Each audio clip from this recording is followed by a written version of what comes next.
Good morning, welcome back to the Celtic Way. It's Friday the 30th of January. It's Friday, so you're all dazzed back.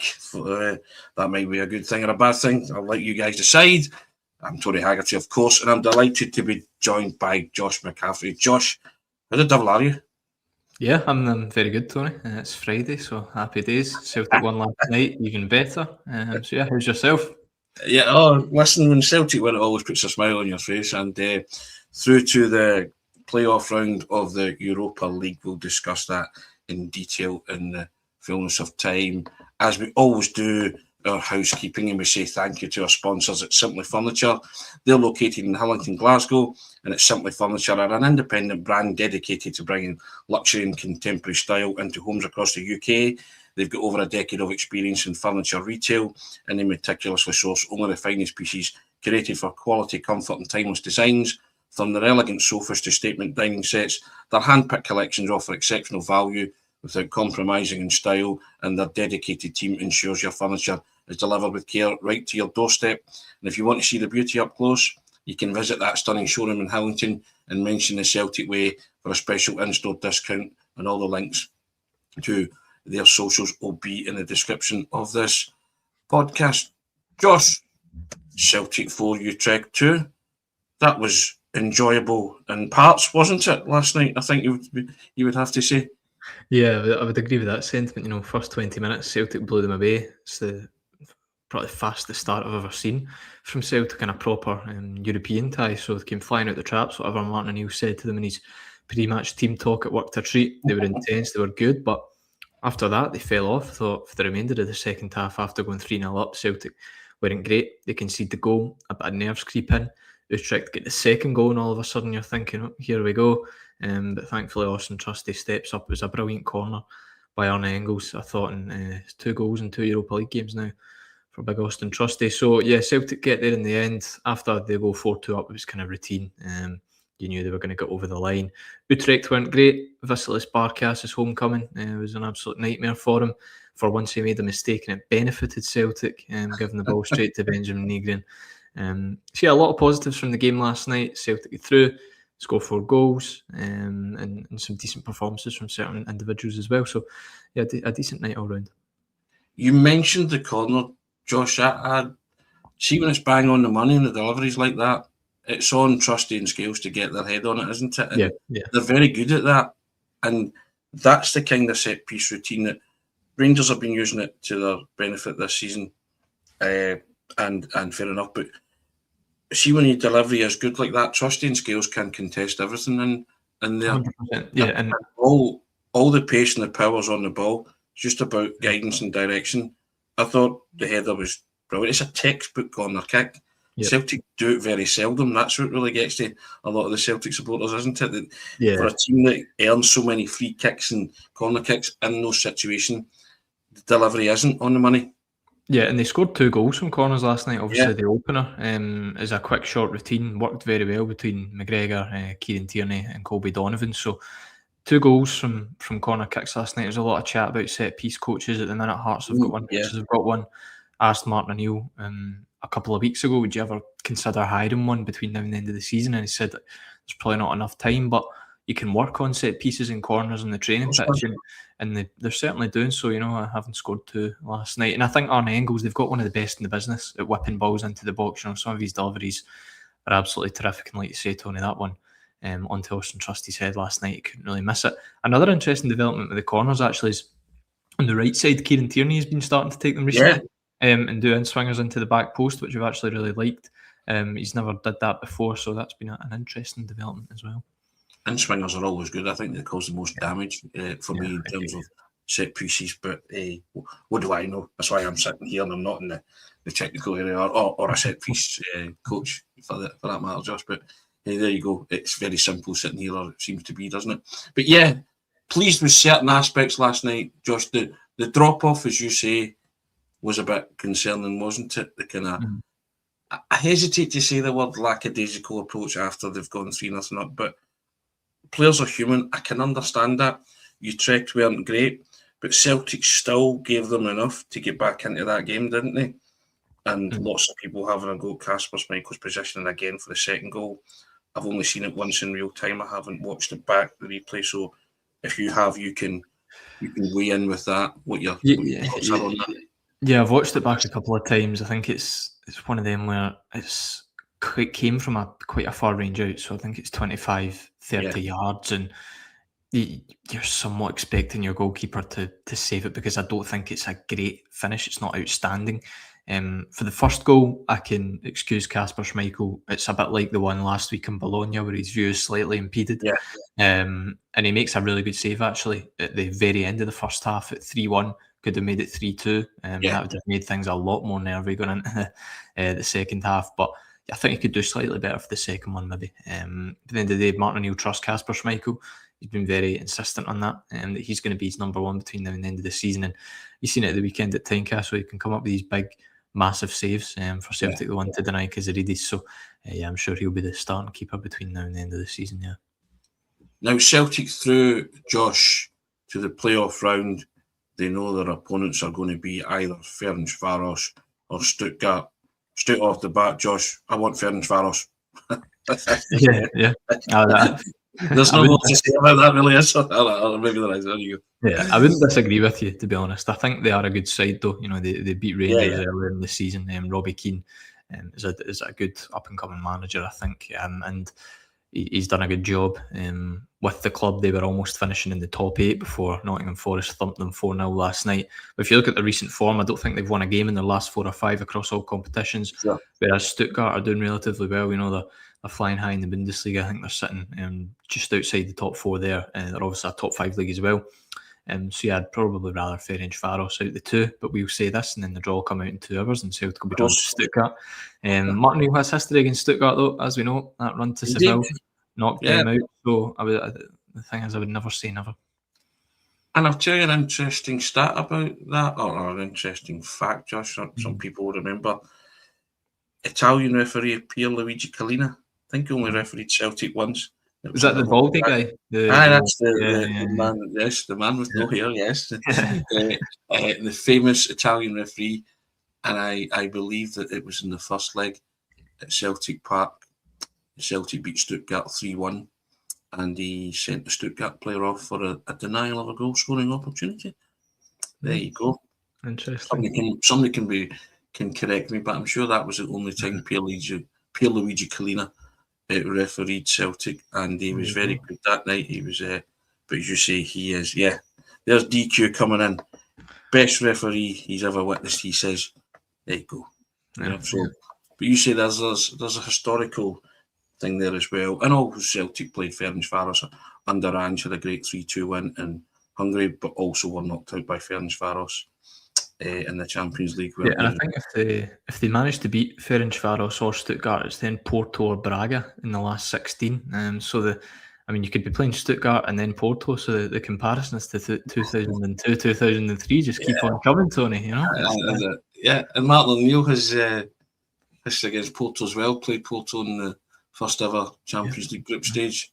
1-0 at Celtic Park. Alan Thompson lost 3-0 away. Nuno Capucho, for those who have a memory and remember him, had one of his great nights for Porto.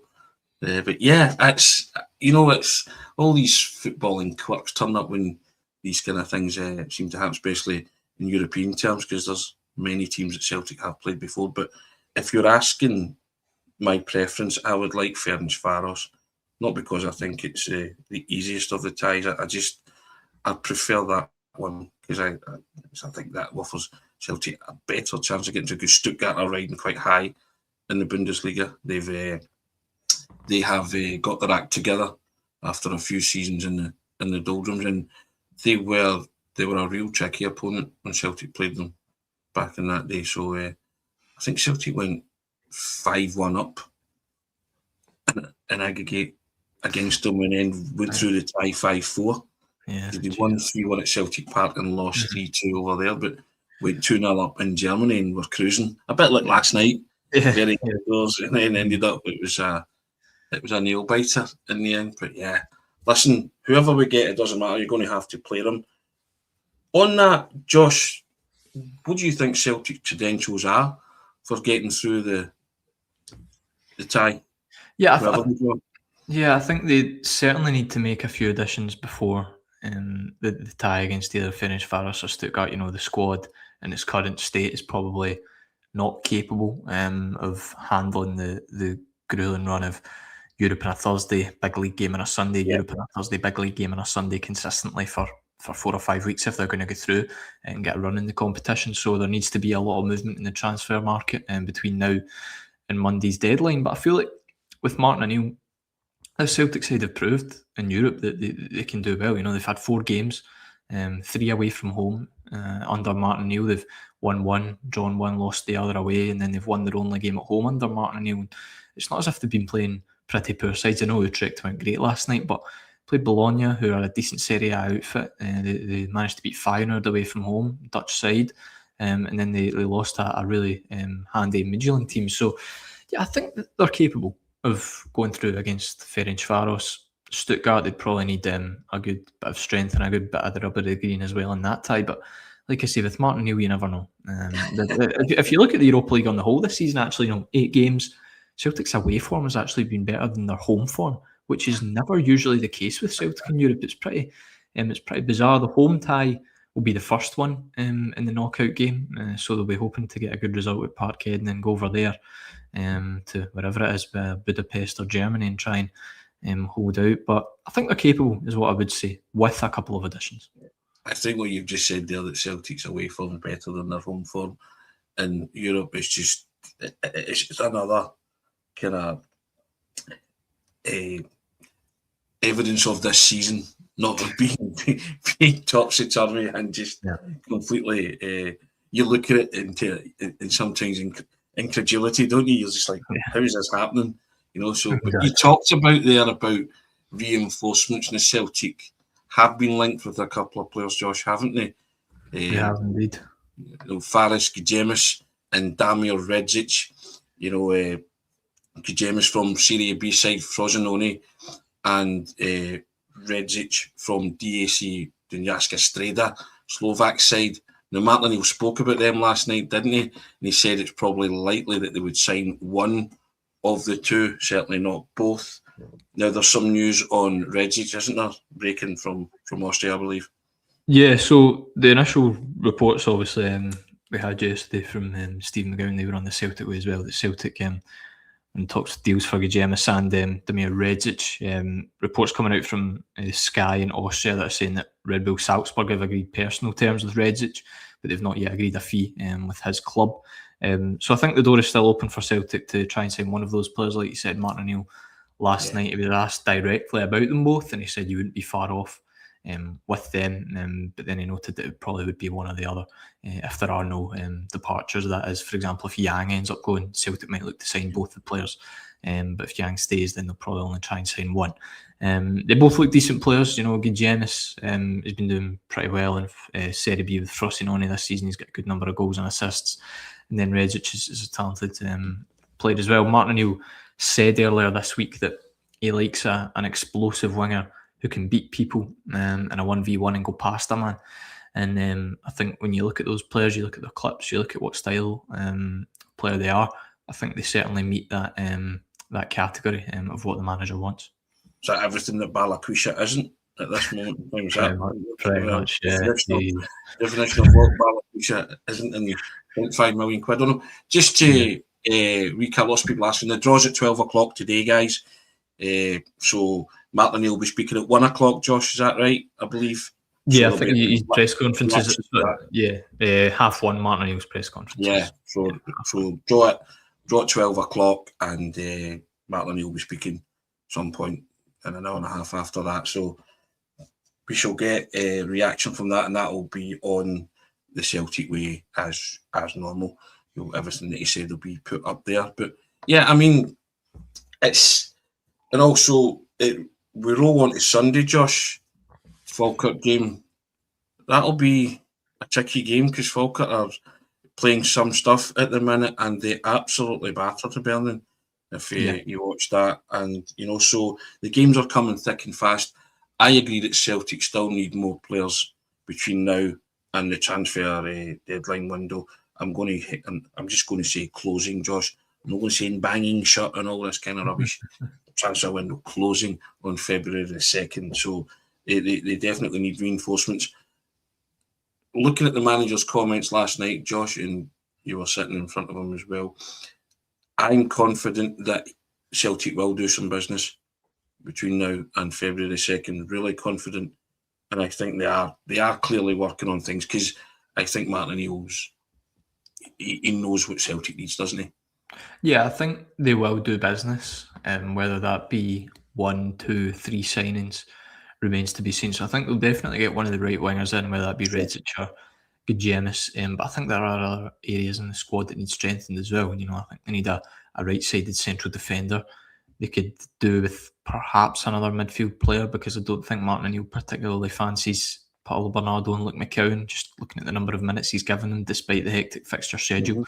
But a right-sided centre-back is an utmost priority for me, because at the minute you're going into the game against that, like you said, a handy Falkirk side on Sunday who are high in confidence, with probably Liam Scales and Dane Murray as your central defensive partnership. So they need a right-sided central defender before the deadline on Monday. Has to be one. I'd also say they need a domineering midfielder, Josh, but that's just me. Yeah. No, I agree with you. Yeah, especially for these European games, if they're going to have a running the knockout ties. You know, I'm not sure Luke McCown's particularly up to that standard. Paulo Bernardo rarely takes his opportunity when he gets it these days. You look at Rio Hatate as well. I mean, he's proved sometimes that he can be a liability in these types of games in terms of getting himself sent off. So, I mean, you look at Arne Engels, there was a significant outlay on him, £11 million, but I think his style is greatly suited to the European games, his physical attribute, his running power, and his set-piece acumen as well. So I think they'd need a midfielder who's quite tall, physical, but is not as attack-minded as Engels and Nygren, who can sit deep and perhaps be a number 6.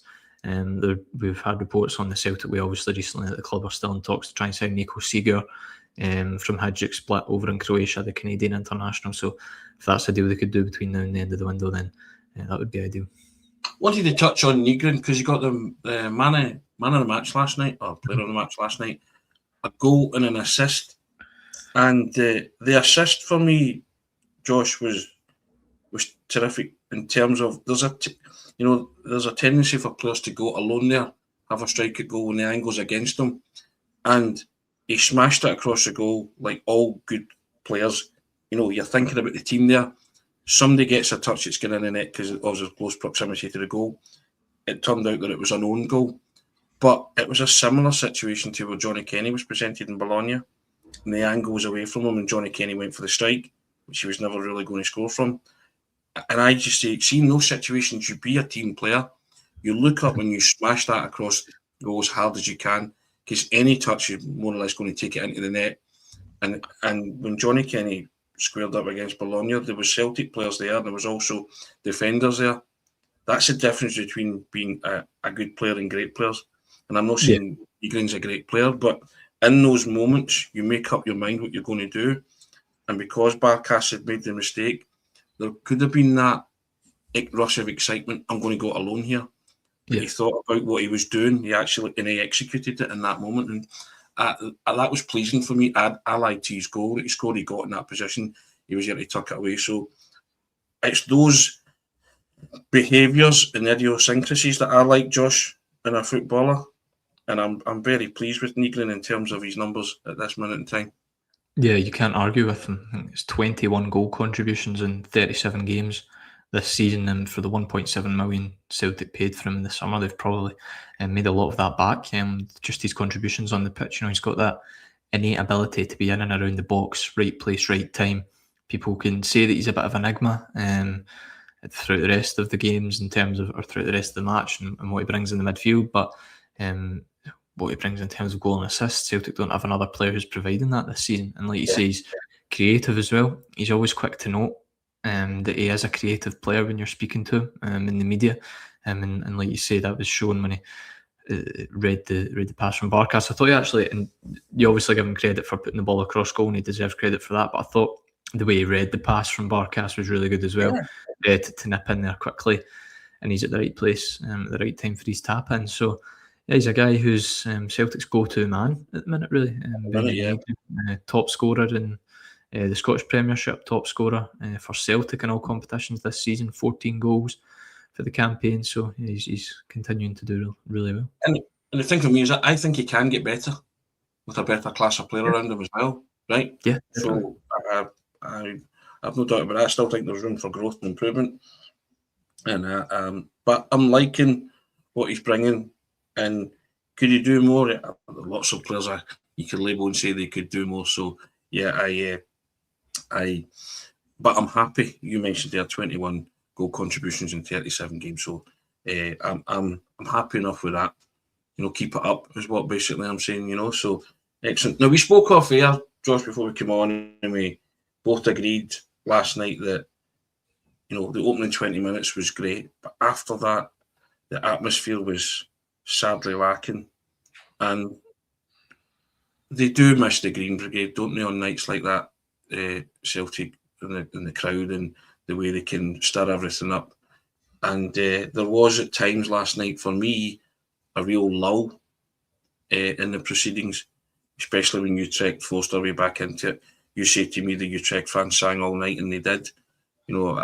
I notice whenever Dutch and German teams come to Celtic Park, that section that they get, they just sing for the whole 90 minutes, don't they?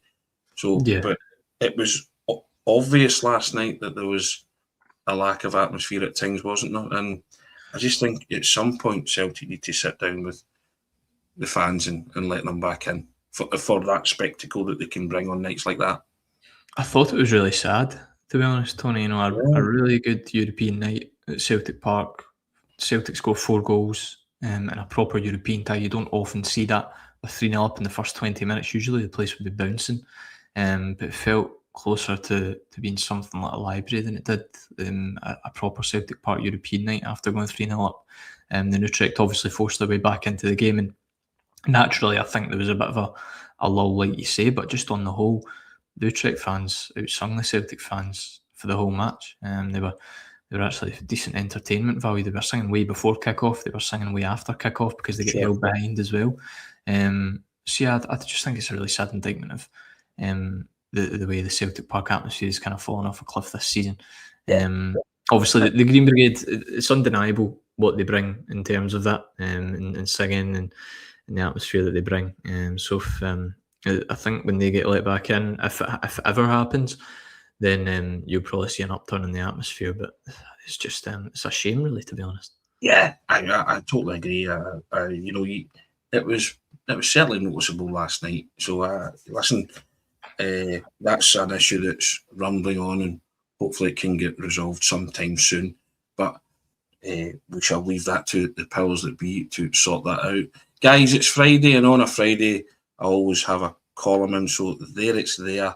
I'll put it in the comments section, and I'm talking about how the Celtic supporters are being misread by a lazy caricature, and that caricature is, Josh, that somehow every time Celtic supporter has an opinion, they're in a meltdown and that they are entitled. Guys, have a read at that, because I think it might be worthy of your time. I just laugh at stuff like that, Josh, about Celtic supporters being in meltdown and being entitled. So it's something that it was a real bugbear about me, so I had to get it out. I had to write it down. So it's in there for your delectation, guys. So any comments on that, Josh? Do you feel the same way? Or yeah, I feel like there's this whole kind of narrative that Celtic fans, when they don't win one trophy, they're raging, they're entitled. But what Celtic fans want is the best for the club, and sure, the club to reach its full potential at the end of the day. And I think everyone would recognise at the minute that Celtic is far from reaching its full potential. So fans are right to be angry. Fans are right to be annoyed at the way things have been handled over the past 12 months. They're of course seconds away from taking Bayern Munich to extra time in the knockout stages of the Champions League.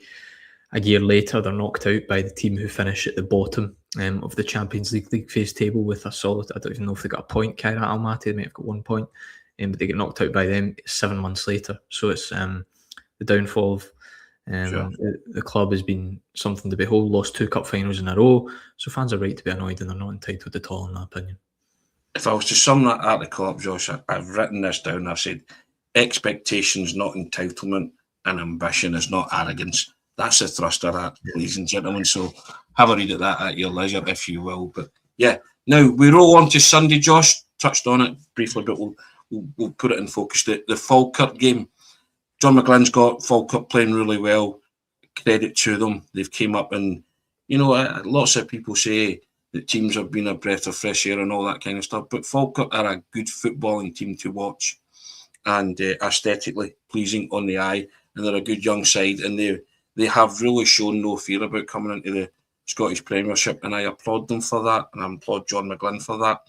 Sunday, Celtic, they're all must wins now, Josh, with 15 to go. So, you're going to have to win the football match. It's as simple as that. They can bring maybe Chinshavara will come back into the side, maybe up front, that kind of stuff. Might have a new addition possibly for Sunday. But how do you see that going? I think it will be an interesting game. Martin has always been quick to note that Falkirk are a good side. He's played them twice this season, once at home, beat them 4-0, then once away, 1-0. I don't think that 1-0 game at Falkirk Stadium was a fair reflection of how that match went. Falkirk deserved to take something. They're a good side, high in confidence, and doing really well at the minute. So Celtic need to make sure that they win the game because Hearts are away at Tannadice. Hearts are away at Tannadice. Rangers are away at Easter Road. So if any of them slip up, Celtic must make sure that they take advantage and they pick up 3 points, especially in your home games in a title race. That's the ones where you must win. Every game in a title race is a must win, but especially the home games against teams with no disrespect like Falkirk. So yeah, big game for Celtic. It's arguably, you could argue it's even a bigger game than what Utrecht was on Thursday night. To be honest, then after Falkirk they go to Pittodrie, then they've got the cup tie against Dundee. The big games keep coming. Yeah, they do. Listen, 15 to go. They're all massive games now, Josh. Bottom line, they're Celtic are third in the table, and they have to address that. And the only way they can address that is by winning every game now. And yeah, last night you're hoping that kind of kickstarts this kind of run, doesn't it? You get into the next round in Europe, hopefully can progress regardless of the draw and who you get.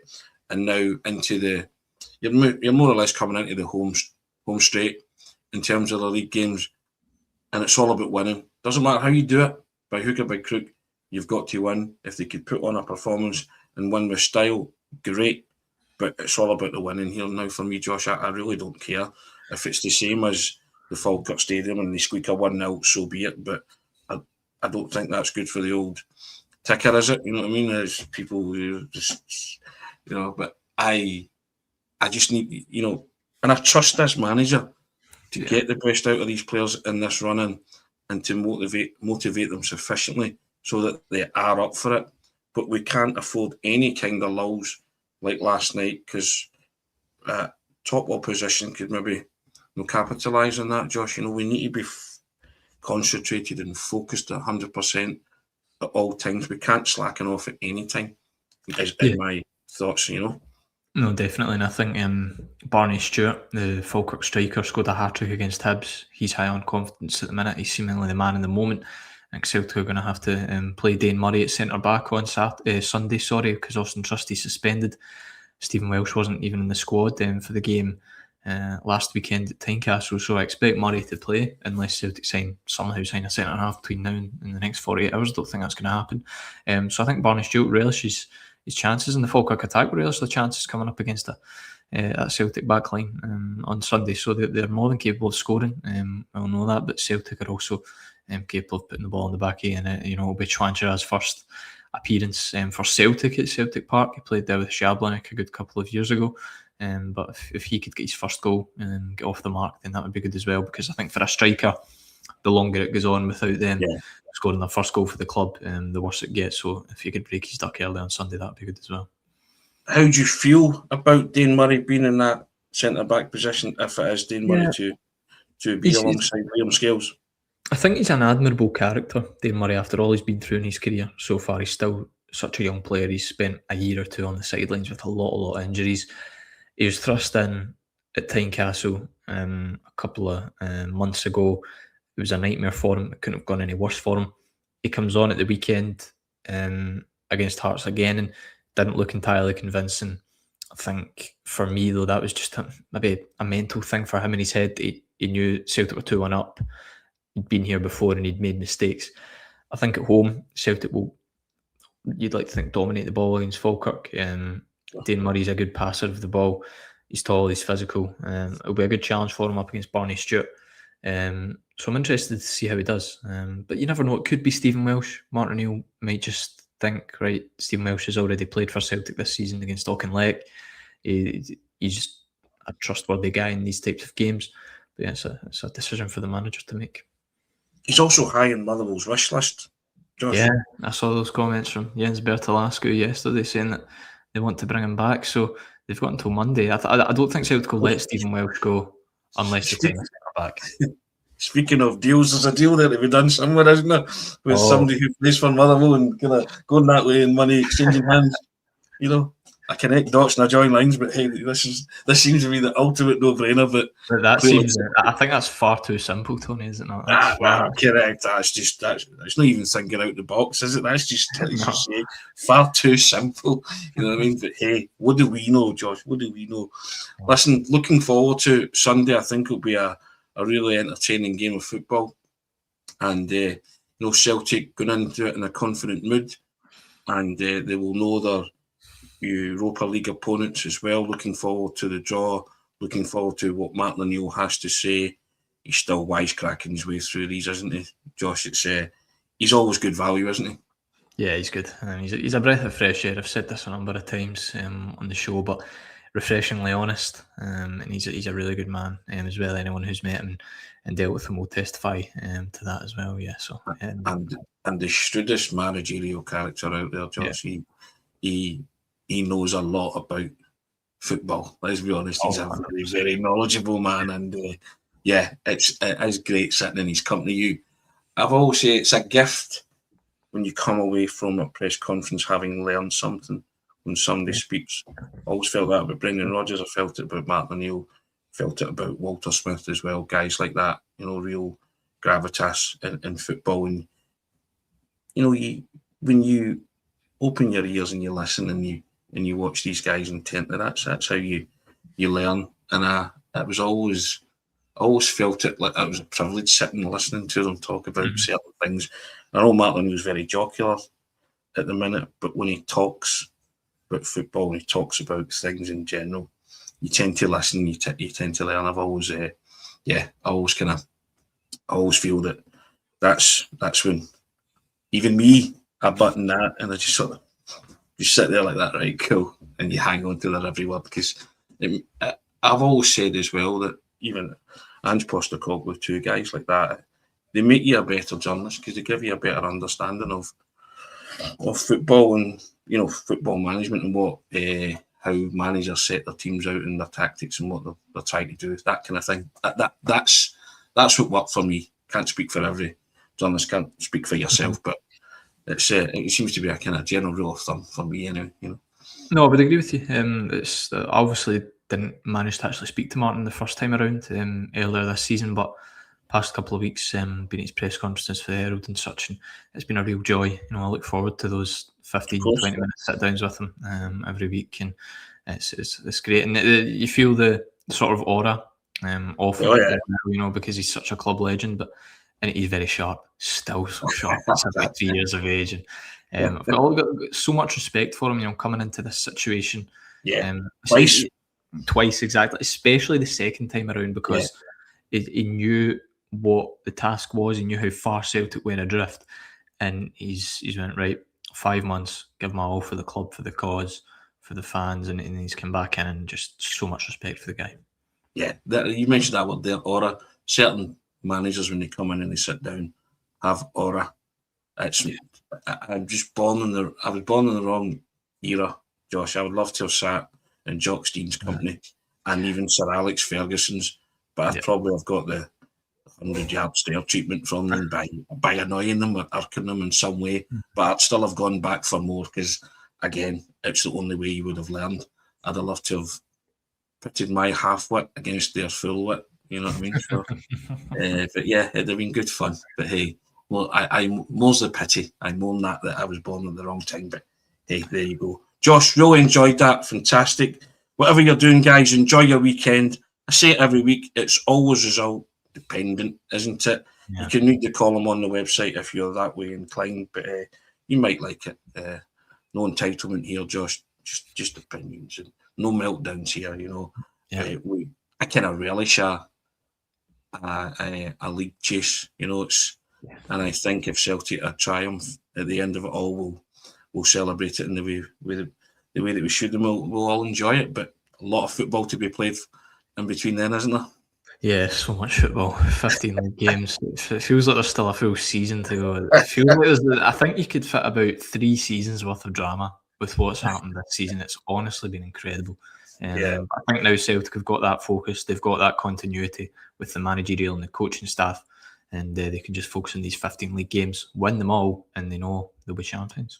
Correct. Guys, thanks for joining us. About 800 people joining us. If you like what we do, hit that subscribe button. Thank you so much.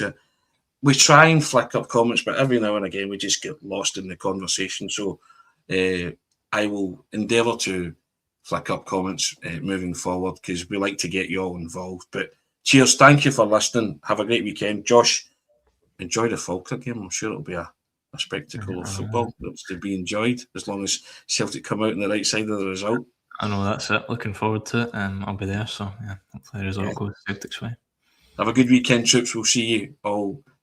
Well, you might be on Sunday, Josh, at some point, yeah? I would have thought. I'm not sure. We'll see. We'll see how it goes. Take care, guys. All the best.